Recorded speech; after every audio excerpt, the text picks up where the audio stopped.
नमस्कार दोस्तों, आज हम आप लोगों को वीर शिरोमणि महाराणा प्रताप के वीरता का इतिहास बताने वाला हूँ। सबसे पहले उनके जन्म से शुरू करता हूँ। महाराणा प्रताप का जन्म 9 मई 1540 ईस्वी को राजस्थान के कुंभलगढ़ दुर्ग में हुआ था। इनके पिताजी का नाम राजा उदय सिंह और माताजी का नाम रानी जयवंती बाई था। कौन थे महाराणा प्रताप? देखिए, वीर शिरोमणि महाराणा प्रताप मेवाड़ के राजा थे और साथ में ही वो राजस्थान के एक सबसे शक्तिशाली राजपूत भी थे।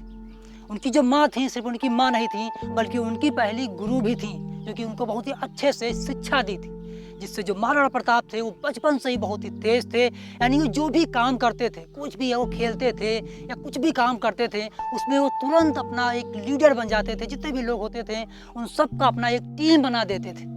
अकबर, जो कि पूरा भारत जीत चुका था, सिर्फ मेवाड़ बचा हुआ था जिसको वो जीतना चाहता था, लेकिन मेवाड़ को बचाने के लिए खड़े हुए थे वीर शिरोमणि महाराणा प्रताप। वो इतने ताकतवर थे कि उनकी जो हाइट थी वो 7.5 फीट थी। वो जो कवच पहनते थे, वो कवच का जो वजन था वो 70 किलो था। वो जो तलवार लेकर के चलते थे, वो तलवार का जो वजन था वो 10 किलो था। और जो भाला लेकर के चलते थे, उस भाले का वजन था 80 किलो। उनके सामने कोई भी खड़ा ही नहीं हो पाता था। जो भी आता था वो डर के मारे भाग जाता था।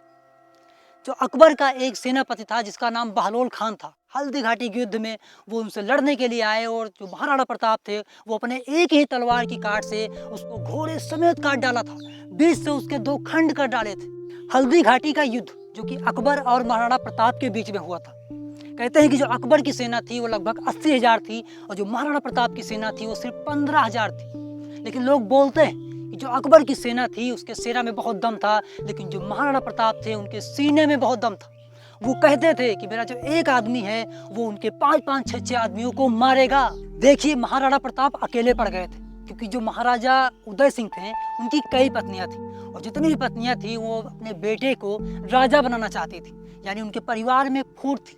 और अकबर जो है इस बात को जानता था, वो बहुत ही स्मार्ट था। उसे पता था कि इसका हम फायदा उठा सकते हैं। यानी राजपूतों को आपस में लड़वा देंगे, कुछ अलग हो जाएंगे, कुछ को हम अपने में ले लेंगे और कुछ बचेंगे तो उनको हम मार डालेंगे। और यही हुआ। आगे चल करके जो उनका परिवार था, यानी जो राजपूत थे, वो सब आपस में लड़ गए और एक दूसरे से पूरा अलग हो गए, बिखर गए। महाराणा प्रताप अकेले पड़ गए थे, लेकिन उसके बाद भी वो हार नहीं माने। वो जंगलों में रहते थे, पहाड़ों में रहते थे, वो घास की रोटियां खाते थे, वो नंगे पैर रहते थे, पत्थरों पर सोते थे, लेकिन फिर भी वो कभी हार नहीं माने और ना ही कभी वो अकबर से हारे। जो अकबर थे वो अकबर भी उनको कभी भी हरा नहीं पाए और ना ही कभी उनको पकड़ पाए। जो अकबर थे वो महाराणा प्रताप के सामने आने से डरते थे, क्योंकि वो जानता था कि जिस दिन हम महाराणा प्रताप के सामने आ जाएंगे उस दिन मेरा वो आखिरी दिन होगा। 1576 ईस्वी में हल्दी घाटी का युद्ध हुआ, लेकिन जो महाराणा प्रताप की सेना थी वो बहुत ही छोटी थी। उसके बाद उन्हें युद्ध आखिर कैसे किया? देखिए, वो बचपन से ही उसी पहाड़ियों में, घाटियों में पले बढ़े। उनको पता था कि छापामार युद्ध कैसे करना है, पहाड़ी और घाटी के ऊपर से कैसे लड़ा जाता है, उसके नीचे से छिपकर कैसे लड़ा जाता है, कैसे युद्ध करना है, उनको अच्छे तरीके से पता था। उनको बहुत ज्ञान था और इसीलिए वो आसानी से युद्ध लड़ सके। वीर शिरोमणि महाराणा प्रताप वो जितने वीर थे उतना ही वीर उनका घोड़ा चेतक भी था। कहते हैं अपने घोड़े के सामने वो एक हाथी का सूंड लगा दिया करते थे, जिससे कि जब वो उछल उछल के कूद कूद के चलता था तो जितने भी हाथी होते थे, घोड़े होते थे, वो सब कंफ्यूज हो जाते थे। वे नहीं समझ पाते थे कि आखिर ये हाथी है या फिर घोड़ा है। और महाराणा प्रताप अपने घोड़े को यानी चेतक को वो अपने पुत्र से भी ज्यादा प्यार करते थे। कहते हैं कि उस समय जो योद्धा होते थे वो अपने हाथियों के सूंड में एक तलवार लगा दिया करते थे, जिससे कि वो काफी अच्छे से युद्ध कर पाते थे। तो उस समय युद्ध में जो महाराणा प्रताप थे वो अपने चेतक पर, घोड़े पर बैठ करके उछल उछल के जा रहे थे, वो छलांग मारते उनको ले जा रहा था। तभी उसी हाथी के सूंड में जो तलवार बंधा था उससे चेतक का एक पैर कट जाता है और पैर कट जाने की वजह से जो चेतक था उसे काफी तकलीफ होती है, काफी दर्द होता है, लेकिन वो हार नहीं मानता है। वो महाराणा प्रताप को बैठा करके उनको युद्ध कराता रहता है।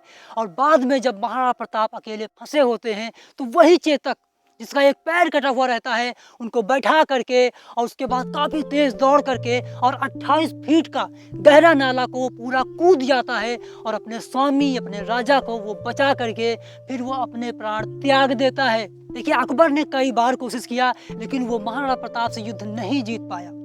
और आगे चल करके जो महाराणा प्रताप थे वो एक बार कहीं शिकार कर रहे थे और शिकार करते वक्त वो घायल हो जाते हैं और आगे चल करके उनकी मृत्यु हो जाती है। दोस्तों, वीर शिरोमणि महाराणा प्रताप एक बहुत ही शक्तिशाली राजा थे और उन्होंने अपने गौरव को कभी नीचे झुकने नहीं दिया। उन्होंने कभी हार नहीं माना। उन्हें थोड़ा संघर्ष करना पड़ा क्योंकि जो राजपूत थे उनमें काफ़ी ज़्यादा फूट हो गई थी, लेकिन उसके बाद भी वो कभी हार नहीं माने। और हम सब लोगों को उनसे यही सीखना चाहिए कि लाइफ में अपने कभी भी हार नहीं मानना चाहिए और महाराणा प्रताप को अपने हृदय में रखकर अपनी वीरता दिखाते हुए हमेशा आगे बढ़ना चाहिए। देखिए, वीरता दिखाने का मतलब ये नहीं कि आपको हमेशा युद्ध करना है, बल्कि आप जो भी काम को कर रहे हो उस काम को अपने दिल से करना है, पूरे ईमानदारी से करना है, पूरे जुनून से करना है, अपने गौरव के साथ करना भी वो वीरता कहलाता है। आखिरी में सिर्फ यही कहना चाहता हूँ कि उठिए और आगे बढ़िए, खुद से लड़िए और महाराणा प्रताप की तरह महान बनिए। जय हिंद।